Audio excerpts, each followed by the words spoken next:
бо мақсади рушди соҳаи боғу тоқпарварӣ, ғанӣ гардонидани бозори дохилӣ бо меваю сабзавот, зиёд намудани ҳаҷми содироти маҳсулот, таъмин намудани яке аз ҳадафҳои стратегии кишвар амнияти озуқаворӣ, баланд бардоштани дараҷаи некуаҳволии мардум ва дар ин замина паст намудани сатҳи камбизоатӣ дар ҷумҳурӣ ҳамасола дар минтақаҳои гуногуни кишвар корхонаи истеҳсолӣ таъсис дода мешаванд. Яке аз онҳо корхонаи кооперативи тиҷоратии истеҳсолии беҳбудӣ буда дар вилояти Хатлон коркарди меваҳоро ба роҳ мондааст.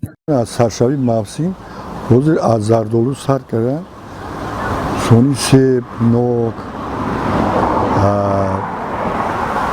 биҳӣ, шафтолу, меваи боғӣ ҳам коркард мекунем барои хушк кардан. Ҳамин кооперативи истеҳсолӣ мо 28 гектар замин аст.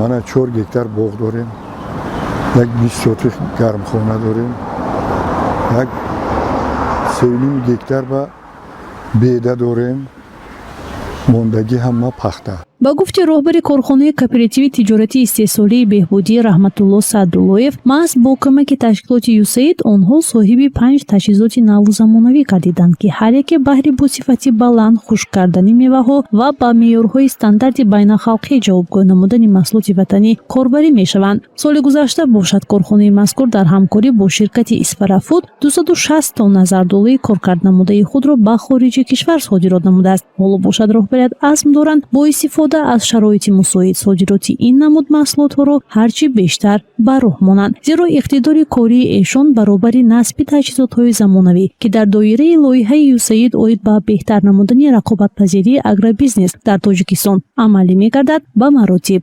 афзудааст. мо як 10 сол боз ҳамкорӣ дорем ширкати Isfara Food кардем. 10 сол боз ҳамкорӣ дорем, якҷоя кор кара маҳсулотамона тайёр кара Isfara равон мекунем. мавсими гузашта сали акун нисбати имсола камтар суст буд, як 260 тонн равон кардем. ҳозир як 4 та таҷҳизот омад. агар ина пурра ба истифода дием, агар коромон қариб 50-60% дига мешуд, коромон пеш мебарад. худо хоҳад ин миқдора то 400-450 то 600 тонн мон тайёр карда дода метавонем.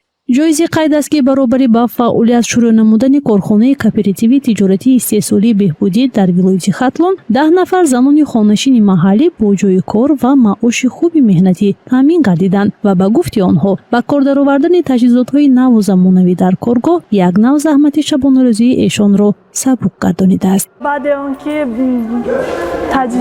таҷҳизотҳо омаданд, корҳои мо осонтар шуд, хеле осон шуд.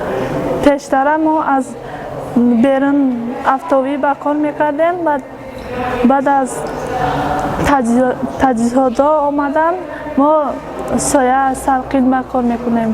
мусаллам аст, ки соҳаи боғдорӣ яке аз соҳоти пешқадами кишоварзии ҷумҳуриямон ба шумор меравад ва иқлими ҷанубу шимоли Тоҷикистон имкон медиҳад, ки дар ин мавзеъҳо деҳқонон дарахтони мевадиҳандаву сабзавоти гуногуни серҳосил аз ҷумла зардолуро рӯёнида бозори дохиливу берунаро таъмин намоянд, ки дар ин самт саҳми корхонаи кооперативи тиҷоратии истеҳсолии беҳбудӣ дар вилояти Хатлон хеле назаррас аст. гузориши Фарзона Ҳодибоева, Валиҷон Дӯстматов, Азия.